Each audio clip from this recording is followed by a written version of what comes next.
अस्सलामुअलैकुम, आप देख रहे हैं समा। मैं हूं फराज अहमद और मैं हूं सिद्रा मीर। बुलेटिन के आगाज में आपको ये बताएं कि गजा पर इसराइल की वहशियाना बमबारी जारी है।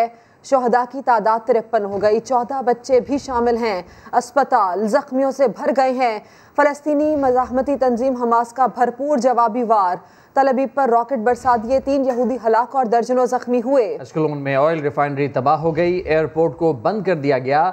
नेतन्याहू ने मजीद हमलों का ऐलान कर दिया, फ्रांस ने हिमायत कर दी।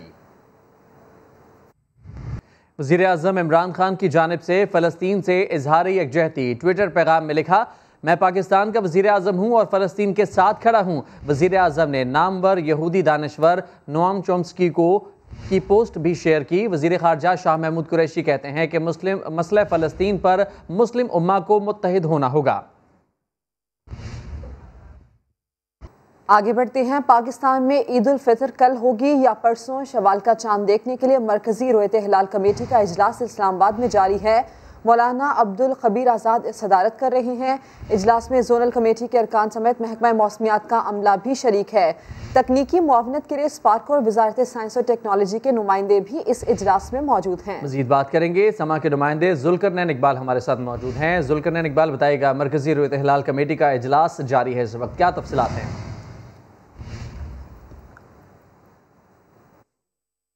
देखिए, इजलास में इस वक्त नमाज मगरिब का वक्फा हुआ है। तहम जो उलमा थे जो मरकजी रोयत हिलाल कमेटी के चेयरमैन है और जो दीगर अरकान है, उन्होंने भी, जो जोनल कमेटी के अरकान है वो भी इस वक्त यहाँ पर मौजूद हैं। उन सब ने चांद देखा इस्लामाबाद में, क्योंकि मतलब आबरालूद है, बादल छाए हुए हैं और जो चांद की उम्र है वो इस वक्त 19 घंटे और 27 मिनट है। 7:38 तक नजर आने का जो दौरानी है वो बताया जा रहा है। लेकिन क्योंकि बादल भी हैं और चांद की उम्र कम है, इस वजह से इम्कान नहीं है कि इस्लामाबाद में नजर आएगा चांद। अलबत्ता जो नोखंडी और जवानी के इलाके हैं, साहिली इलाके हैं, वहाँ पर मामूली नौयत के, इंतहाई कम नौयत के इम्कानात मौजूद हैं कि अगर कहीं चांद की शहादत आई भी तो उस एरिया से आने का इम्कान है। इसके अलावा जो महकमा मौसमियात है उसके मुताबिक, जो दीगर टेक्निकल स्टाफ है उनके मुताबिक, चांद की उम्र इंतहाई कम है और मतलब भी अपरलूद होने की वजह से इम्कानात इंतहाई कम है। तो हम इजलास रोयत हिलाल कमेटी का नमाज के वफ़े के बाद दोबारा होगा, जिसमें मुल्क भर से जो शहादतों का आने का सिलसिला है उसको देखा जाएगा कि शहादतें आती हैं या नहीं। जब आएंगी तो उनको शरीयत के मुताबिक परखा जाएगा, जिसके बाद चांद नज़र आने या ना आने का हतमी ऐलान जो मरकज़ी कमेटी के चेयरमैन है मौलाना अब्दुल खबीर आज़ाद, उनकी जानिब से किया जाएगा। जी ठीक है, तफसीलात के लिए आपका बहुत शुक्रिया। तो नाजरीन, शवाल का चांद देखने के लिए मरकजी रोयत हिलाल कमेटी का इजलास इस्लामाबाद में जारी है। कराची में भी मुतकिफिन को हतमी फैसले का इंतजार है। चांद नजर नहीं आया तो एक दिन और अल्लाह के मेहमान एतकाफ करेंगे। इसी पर बात करेंगे। मोहम्मद अली हफीज़ हमारे साथ हैं। अली हफीज़, हम सब के साथ साथ मुतकिफिन को भी इंतजार है चांद के निकलने का, क्या सूरत हाल है, आगाह कीजिए। बिल्कुल, कराची की हज़ारों मस्जिद के अंदर जो है लाखों फ़र्द इस्लाम ने जो है तकाफ़ किया हुआ है। बड़ा जो है वो सामान लेके आते हैं 20वें रोज़े को, लेकिन अब जो है रोयत हिलाल कमेटी का इजलास हो रहा है तो जो फ़र्ज़ान इस्लाम इत्तिकाफ़ किए वो भी इंतज़ार कर रहे हैं। अगर चाँद नज़र आ जाता है शवाल का तो वो भी घर पे रुखसत होंगे। सामान उन्होंने बांध लिया है। अगर हम बात करें दुआओं की, जो इसराइली जारियत हो रही है फ़लस्तीन में, उस मज़ालिम को जो है रुकवाने के लिए, उसके ख़िलाफ़ जो है यहाँ पर जो है दुआएँ हुई उम्मत मुस्लिमा के लिए, और ख़ास तौर पर जो शहर है कराची, उसके अलावा जो मुल्क की अमन और सलामती के लिए भी जो खुसूसी दुआएँ की गई, और जो मुसलमान जो है उनको मज़ालिम का जो शिकार हो रहे हैं उसके लिए भी जो है दुआएँ की गई। तमाम लोग जो है इंतज़ार कर रहे हैं यहाँ पर मस्जिद के अंदर। अगर चाँद नज़र आ जाता है, जो इत्तिकाफ़ में बैठे मुसलमान हैं वो घर रवाना होंगे, उन्हें सामान बांध लिया, लेकिन अभी तक जो है चाँद की शहादत और चाँद की कहीं से इत्तलात नहीं आई। यही वजह है कि इत्तिकाफ़ में बैठे लोग जो है अभी मस्जिद के अंदर दुआओं में मसरूफ़ हैं। जी अली हफीज़, तफसील से आप हमें आगाह कर रहे थे, आप हमारे साथ ही रहिए। इस्लामाबाद का रुख करते हैं। छोटी ईद करीब है और इस दफ़ा चूँकि सूरत हाल थोड़ी मुनफरिद है, तो क्या सूरत हाल इस्लामाबाद में रही, किस तरह से ईद का इंतज़ार किया जा रहा है, वहाब कामरान से हम बात कर लेते हैं। वहाब, ये बताइएगा कि इस्लामाबाद वाले चांद निकलने का इंतज़ार कर रहे हैं, ईद की कैसी तैयारी रही, क्या तासुरात रहे इस बार उनके?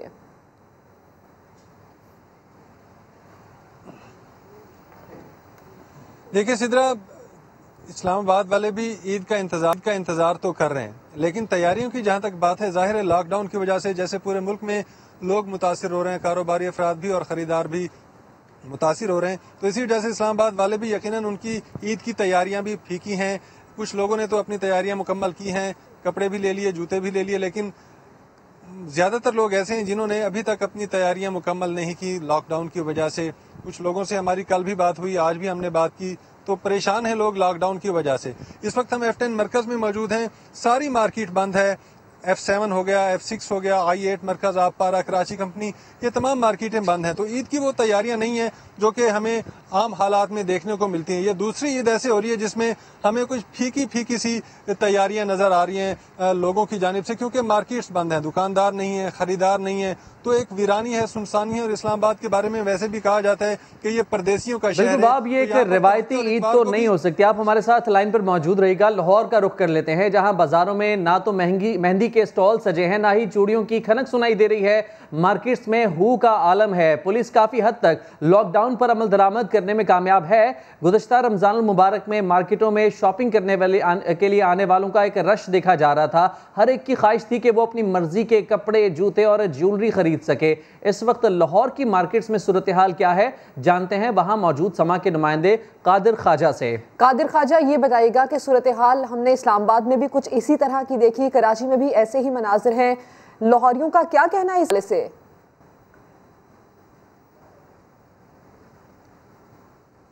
जी सिद्रा, बिल्कुल। इस वक्त मैं लिबर्टी मार्केट में मौजूद हूँ। 2021 की जो ईद उल फित्र है बिल्कुल फीकी सी नज़र आ रही है, क्योंकि कोरोना वायरस ने काफ़ी हद तक जो है वो नुकसान पहुंचाया है आवाम को भी, और हलाकतें भी हुई हैं इसकी वजह से, जिसकी वजह से हुकूमत ने एक स्टेप उठाया कि आखिरी अशरे में 8 तारीख से लेकर 16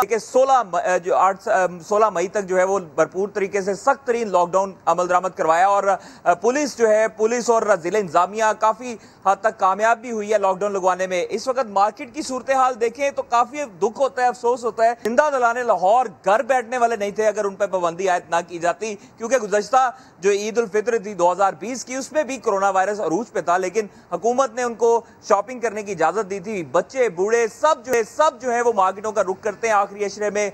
जिंदा दिलाने लाहौरिये जो है वो हर एक मार्केट में तिल धरने की जगह नहीं होती, चाहे वो लिबर्टी मार्केट हो, एम आलम हो, गुलबर्ग हो, बिल्कुल, चाहे कराची हो, चाहे इस्लामाबाद हो, चाहे लाहौर हो, एक जैसी सूरत हाल है। वहाब कामरान, अली हफीज, कादिर ख्वाजा, आप लोगों ने हमें अपडेट किया, आपका शुक्रिया। आगे बढ़ते हैं। बहर अरब में समंदरी तूफान का खदशा है। पाकिस्तान डिजास्टर मैनेजमेंट अथॉरिटी ने अलर्ट जारी कर दिया है। इक़दामात के लिए कराची, ठट्टा, सजावल और बदीन के डिप्टी कमिश्नर्स को खत लिख दिए गए हैं। माहीगिरों को भी समंदर में ना जाने की हिदायत कर दी गई है। इससे मुतालिक मजीद तफसील जानेंगे। जमजम सईद हमारे साथ हैं। जमजम, बताइए। जमजम से रब्ता करने की कोशिश करते हैं। बहर अरब में समंदरी तूफान का खदशा, पाकिस्तान डिजास्टर मैनेजमेंट अथॉरिटी ने अलर्ट जारी कर दिया है। इक़दामात के लिए कराची, ठट्टा, सजावल और बदीन के डिप्टी कमिश्नर्स को खत भी लिख दिए हैं, जबकि माहीगिरों को भी समंदर में ना जाने की हिदायत की गई हैं। 16 मई को बहर अरब में ट्रॉपिकल साइक्लोन का खदशा है। PDMA की जानिब से बताया गया है और यह भी कहा गया है कि ट्रॉपिकल साइक्लोन किसी भी समंदरी तूफान का पेश खेमा साबित हो सकता है। आगे बढ़ते हैं। पाक सऊदिया ताल्लुकात में दरार के ख्वाहिशमंदों के अज़ाइम खाक में मिल गए। वज़ीर ख़ारजा शाह महमूद कुरैशी का मुखालिफिन को जवाब, कहा मुस्तकबिल की सिमत तय हो गई, मैकेनिज़्म तय कर लिया है, अब ताल्लुकात को माशी ताउन की जानिब नई सिमत देंगे। अवाम को खुशखबरी सुनाते हुए कहा कि सऊदी अरब में लाखों पाकिस्तानियों के लिए रोज़गार के मौक़े पैदा होंगे। कुवैत से वीज़ों का मसला भी हल कर लिया गया। सोची समझी स्कीम के तहत कुछ डिट्रैक्टर्स हैं, एक वेज क्रिएट करना चाह रहे थे पाकिस्तान और सऊदी अरब के तारीखी ताल्लुकात। कुछ कॉलम भी लिखे गए थे, सऊदी अरब के साथ तो दूरियां हो गई, खिंचाई हो गई, ताल्लुकात में ये हो गया वो हो गया, उनके अज़ाइम खाक में मिल गए, मुस्तकबिल की सिमत तय हो गई। लेकिन अब जो हमने मुआहिदा किया है, एक मैकेनिज्म तय कर लिया है, Saudi Pakistan strategic coordination council. 3 pillars तय हो गए, security and political pillar, economic, cultural, communication, information, cooperation. सरकारी मुलाजमतों में कितने लोगों को आप जगह दे देंगे? खुशखबरी है आवाम के लिए, क्राउन प्रिंस मोहम्मद बिन सलमान ने सऊदी अरब की तरक्की के लिए एक प्लान बनाया है। उनको बेपनाह लेबर फोर्स दरकार होगी। एक मखसूस कोटा पाकिस्तानियों के लिए वक्फ किया जाएगा। लाखों पाकिस्तानियों के लिए रोजगार के नए मौके पैदा होंगे। करप्शन के खिलाफ मुहिम फ्रॉड है, ये तब्दीली नहीं बल्कि तबाही है। बिलावल भुट्टो की PTI हुकूमत की नाकिस मुआशी मनसूबाबंदी पर कड़ी तनकीद। कहा इमरान खान ने मुल्क को ब्लैक लिस्ट होने के दहाने पर पहुंचा दिया। चेयरमैन पीपल्स पार्टी ने बयान में कहा कि इमरान खान खुद पाकिस्तान को करप्शन का गढ़ साबित करते रहे हैं, तो गैर मुल्की सरमायादार कैसे भरोसा करेंगे। करप्शन के खिलाफ मुहिम दरअसल कौम के साथ एक फ्रॉड है। इमरान खान ने मुल्क के रोशन मुस्तकबिल पर सवालिया निशान लगा दिए। एहतसाब के झूठे नारे का पोल खुल चुका है। अवाम अब इस झांसे में नहीं आएंगे। बिलावल ने सवाल किया कि हुकूमत ने 997 दिनों में मुबैना करप्शन का कितना पैसा कौमी खजाने में जमा करवाया। वजीर आजम साहब, फोन पर हेलो हेलो करने के ड्रामे से महंगाई के सुनामी की तबाही खत्म नहीं हो सकती। शहबाज शरीफ का नाम ECL में शामिल किया जाए, काबीना की ECL कमेटी ने सिफारिश कर दी। वज़ीर दाखिला शेख रशीद ने प्रेस कॉन्फ्रेंस में बताया कि TT केस में शरीफ खानदान के 5 लोग मफरूर हैं और कई लोगों के नाम ECL में शामिल हैं। किसी एक मुल्जिम से खुसूसी सलूक नहीं हो सकता। आज फ़रोग नसीम साहब, शहजाद अकबर साहब और मैं बतौर इंटीरियर मिनिस्टर तीनों ने ऑडियो मीटिंग की है। नैब की रिक्वेस्ट पर शहबाज शरीफ के को ECL में डालने के लिए, और इस TT केस में ऑलरेडी उनके ख़ानदान के 5 लोग मफरूर हैं और जो 14 के 14 इसमें मुल्ज़म हैं वो सब ECL में हैं।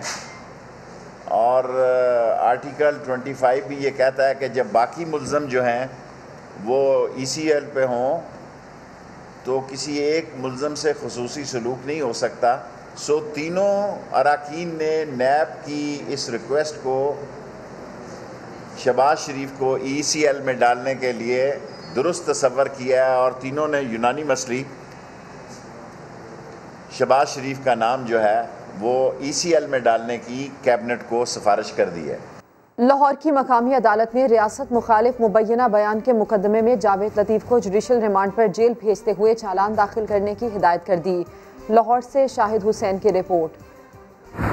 जावेद लतीफ़ की मॉडल टाउन कचहरी में पेशी, लीगी रहनुमा को बख्तरबंद गाड़ी में लाया गया। अहाता अदालत ने कारकुनान का इस्तकबाल।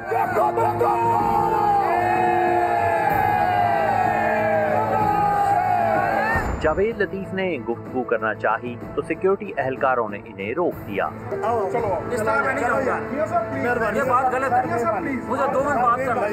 जावेद लतीफ़ की पेशी के मौके पर मॉडल टाउन कचहरी आने वाला रास्ता बंद कर दिया गया। पुलिस लीगी कारकुनान को भी रोकती रही। रुकने कौमी असम्बली जावेद लतीफ़ को 14 रोज़ा जिस्मानी रिमांड मुकम्मल होने पर अदालत ने जुडिशल रिमांड पर जेल भेज दिया। अदालत ने जावेद लतीफ़ का चालान 26 मई तक पेश करने की हिदायत कर दी। कैमरामैन हावर महमूद के साथ शाहिद हुसैन, समा, लाहौर। भाईजान, मेहरबान, कदरदान, मेरी जान, बस आपकी थोड़ी सी तवज्जो चाहिए। हाँ तो जरा कान और दिल की खिड़कियाँ खोल कर खूब गौर से सुनिए। बात यह है भैया कि हरामखोरों की आ रही है शामत। अब न बचेंगे आवाम को नाजायज महंगा बेचने वाले, क्योंकि पीछे आ रहे हैं उनके समा वाले। फिर न कहना मियाँ कि खबर ना हुई। सलाम अलैकुम। शुगर और आटा माफिया के शिकंजे में फंसे अवाम को कुकिंग ऑयल माफिया ने भी ना बख्शा। कम कीमत पर दरामद किया गया कुकिंग ऑयल मुल्क में तारीख की बुलंद तरीन कीमतों पर बेचा जा रहा है। रमजान में 1 लीटर कुकिंग ऑयल पर 60 रुपए इजाफी वसूल किए गए हैं। सैयद रिजवान आलम रिपोर्ट करेंगे। देखो और तेल की धार, कुकिंग ऑयल माफिया ने इस बार आवाम की जेबें किस तरह साफ की हैं, आइए आपको बताते हैं।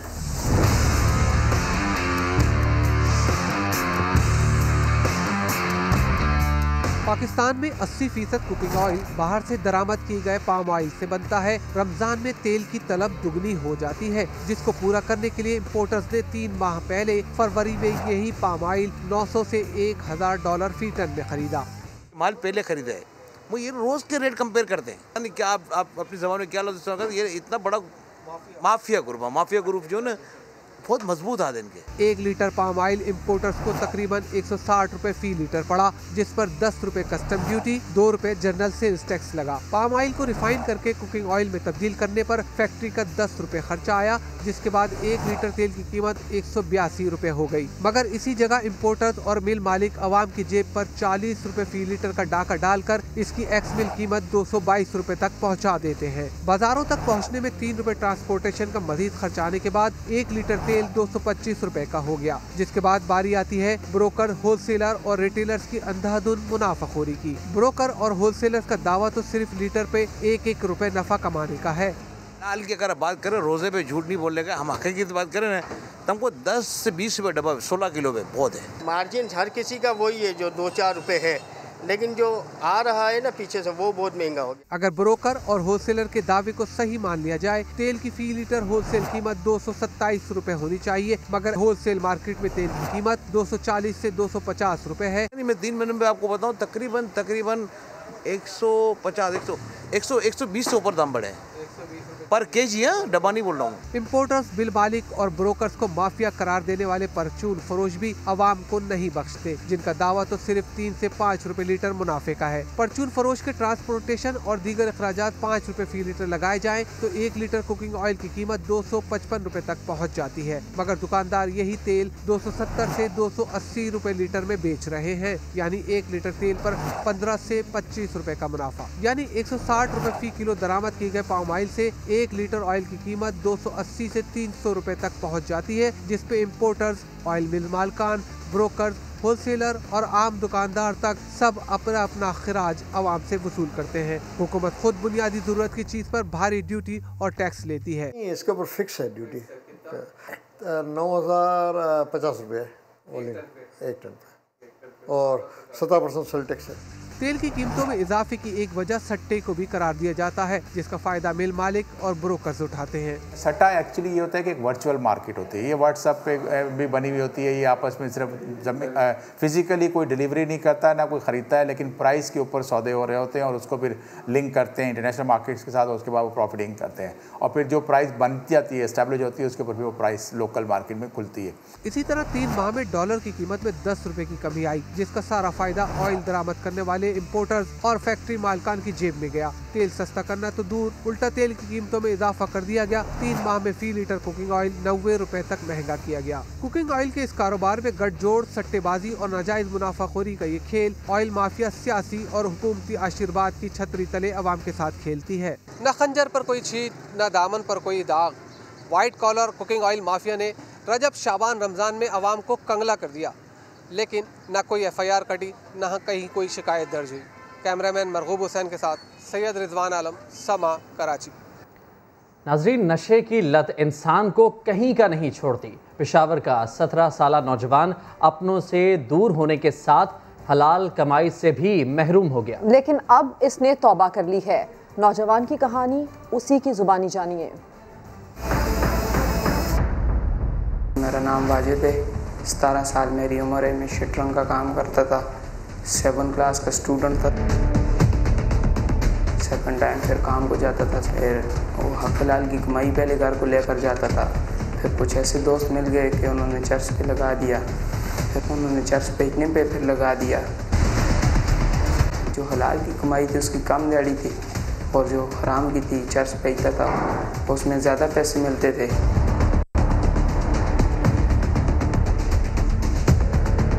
घर में बीमारियां आ गई थी, तो फिर ना मैं उन पैसों से वालिद का बीमारी दूर कर सकता था, तो फिर अपने नशे पे कभी किधर बैठा हुआ था कभी किधर। हराम की कमाई का मुझे इतना नुकसान है कि मैं आज अपने घर से दूर हूँ। ये नशा छोड़ने के लिए मुझे लाया गया। हराम की कमाई में फ़ायदा कोई नहीं है। ये मेरी नसीहत है कि ना हराम की कमाई करें, ना किसी के बच्चों को चर्च पे लगाएं, ना किसी के नशे पे लगाएं। मैंने हराम से भी तौबा की है। बुलेटिन से इतना ही। एक ब्रेक के बाद होंगी हेडलाइंस। देखते रहिए समा।